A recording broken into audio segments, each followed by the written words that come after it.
Good evening friends. After protozoa आज हम लोग डिस्कशन करेंगे फाइलम पोरीफेरा यानी स्पंजिस को। तो फाइलम पोरीफेरा के जीनस को पढ़ने से पहले यहाँ इसके जनरल कैरेक्टरिस्टिक्स को जानना बहुत ही ज़रूरी है, जिससे हमको पर्टिकुलर जीनस समझने में आसानी होगी। तो चलिए स्टार्ट करते हैं। तो सबसे पहली चीज़ है कि हैबिटेट क्या है इसका।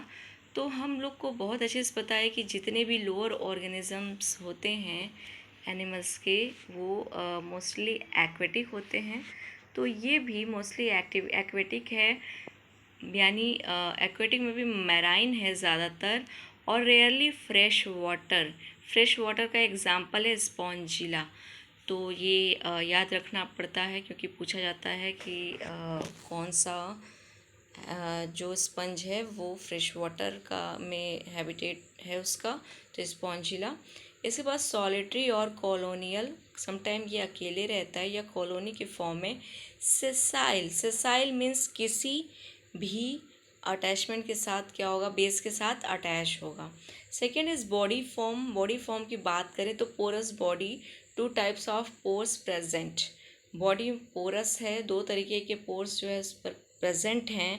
एक है ऑस्टिया, सिंगुलर ऑस्टियम है, और दूसरा एक्सहेलेंट मीन्स बाहर की तरफ खुलने वाला पोर्स है, दैट इज ऑस्कुलम और ऑस्कुला। सिमेट्री की बात कर लेते हैं तो mostly asymmetrical and some are radially symmetric. Germ layer देखिए तो इनिशिएटेड मल्टीसेलुलर डिप्लोब्लास्टिक, यानी एकदम इनिशियल टाइप का ये एनिमल है। तो मल्टी सेलुलर है, डिप्लोब्लास्टिक है, एनिमल है। यहाँ दो ही तरीके के लेयर्स जो हैं वो डेवलप हैं, एक है एक्टोडर्म एंड दूसरा endoderm. Level of organisation, cellular level of organisation है, सिर्फ सेल्स का ही डिस्ट्रीब्यूशन है ओवरऑल बॉडी पे। सेल्स के ही वजह से इनका सारा जो है फंक्शन फिजियोलॉजिकल प्रोसेस होता है। Body wall consist of 3 layers. One is pinacoderm या dermal layer. It is outer layer which consists of pinacocytes or porocytes. Derm is the layer, cytes is the cell. और दूसरा जो internal या inner cellular layer है, that is choanoderm या gastral layer. It is inner cellular layer with flagellated cells. Inner cellular layer है, flagella present है, choanocyte cell का नाम है, या कॉलर सेल्स बोलते हैं उनको. नेक्स्ट है मेसोहॉल लेयर या मेजेनकाइम. ये दोनों के बीच की लेयर है जो कि नॉन सेलुलर है, found between pinacoderm and choanoderm. It has spongin fibres and spicules. It has also amoebocytes.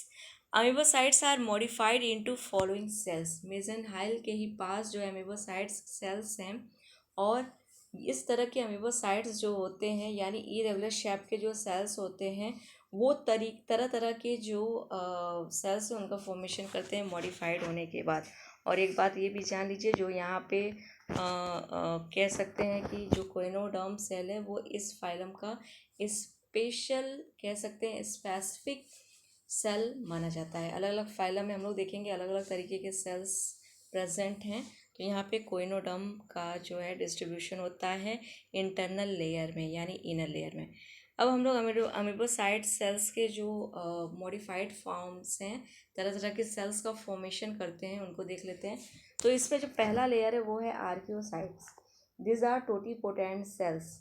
ठीक है, मीन्स जो है ये ग्रोइंग फेज में होती है. टोटीपोटेंट यानी डिवाइडिंग सेल्स होती हैं. नेक्स्ट ट्रोफोसाइट्स. जहाँ भी ट्रोफो वर्ड आता है मीन्स न्यूट्रिशन से रिलेशन होता है. This are called nerve cells भी बोलते हैं इनको. Provide food to developing cells. जो भी सेल्स डेवलप करते हैं उनको ये फूड प्रोवाइड करता है. ग्लैंड सेल्स नेक्स्ट सिक्रीट अ स्लेमी सबस्टेंस. थीजोसाइट्स बहुत ही इंपॉर्टेंट है. ये फूड ग्रेन्यूल्स को या फूड को स्टोर करने का काम करता है इनसाइड द स्पंज बॉडी. और नेक्स्ट है कोलेनोसाइट्स.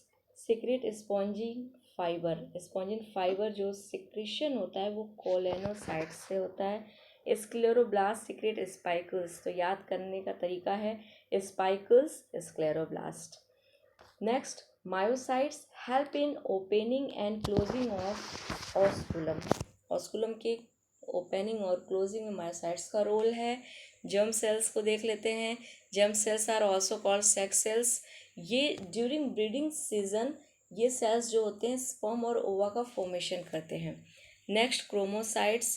क्रोमोसाइट्स जो है contain pigment granules and excretory substance. ठीक है, कोइनोसाइट्स जो सेल्स होते हैं वो क्रोमोसाइट जो सेल्स होते हैं वो पिगमेंट और एक्सक्रीटरी सबस्टेंस से रिलेटेड है। क्रोमो नेम से ही है कलर। और यहाँ पे कुछ इंटरनल स्ट्रक्चर दिखाया गया है फिगर में। एक लास्ट सेल है फैगोसाइट्स। तो फैगोसाइट्स जो सेल्स है वो फूड इनगल्फमेंट से इसका रिलेशन है।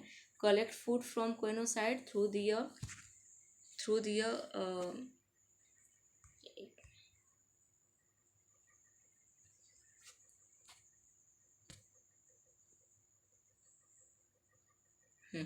through their pseudopodia and also engulf excreta and damage tissue।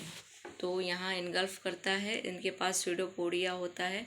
तो हम लोग फिगर में देख लेते हैं। तो यहाँ फिगर जो है सबसे पहले अपर मोस्ट लेयर पिनेकोडर्म देख लेते हैं यहाँ पे। तो पिनेकोडर्म जो है वो आउटर लेयर है। Outer layer pinacoderm, inner layer choanoderm. तो पिनेको लेयर यहाँ पे आपको ये outermost layer, this is pinaco layer. और पोर्स का फॉर्मेशन करते हैं पोरोसाइट्स।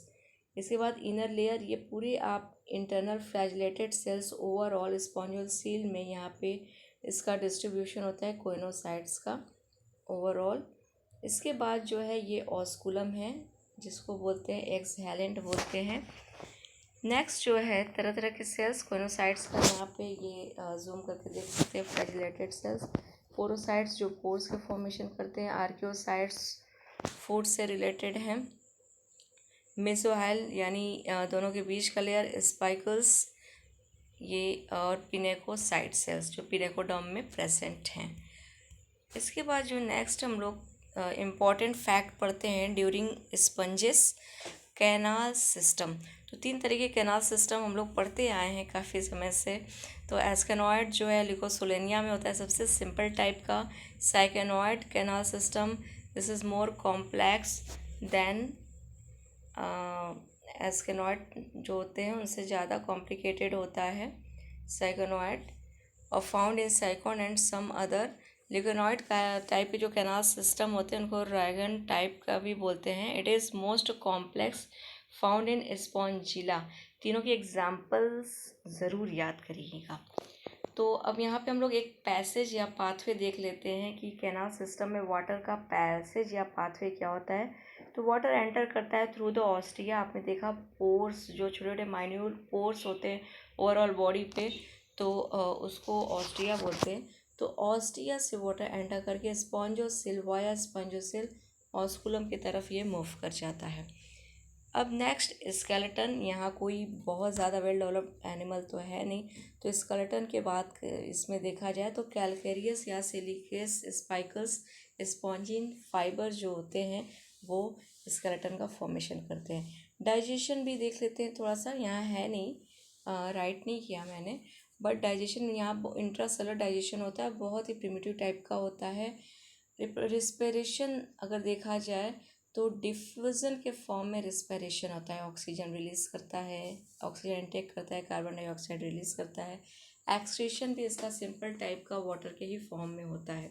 अब हम लोग इम्पॉर्टेंट जो टॉपिक है यहाँ पे रिप्रोडक्शन को देख लेते हैं।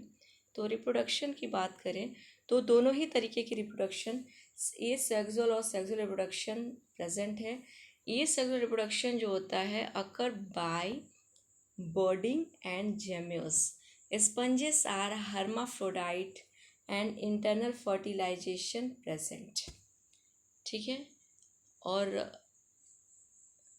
डेवलपमेंट देख लेते हैं। Zygote undergo holoblastic cleavage. Holoblastic cleavage होता है फ्री स्विमिंग लार्वा, 2 तरीके के लार्वा एम्फीब्लास्टूला साइकोन में बनाता है, और पैरेनकाइमूला जो है लिकोसोलेनिया में बनाता है। तो 2 तरीके के लार्वा जो हैं वो बहुत ही इम्पोर्टेंट है इनके, एम्फीब्लास्टूला एंड पैरेनकाइमूला। ये पूछा जाता है, इम्पोर्टेंट भी है, काफ़ी इम्पोर्टेंट भी है। तो overall this are all about the characteristics of general characteristics of sponges या फाइलम पॉरीफेरा। हम लोग नेक्स्ट वीडियो में इम्पोर्टेंट जेनरा को लेकर फिर मिलेंगे। तब तक के लिए आप अच्छे से तैयारी करिए। ओके।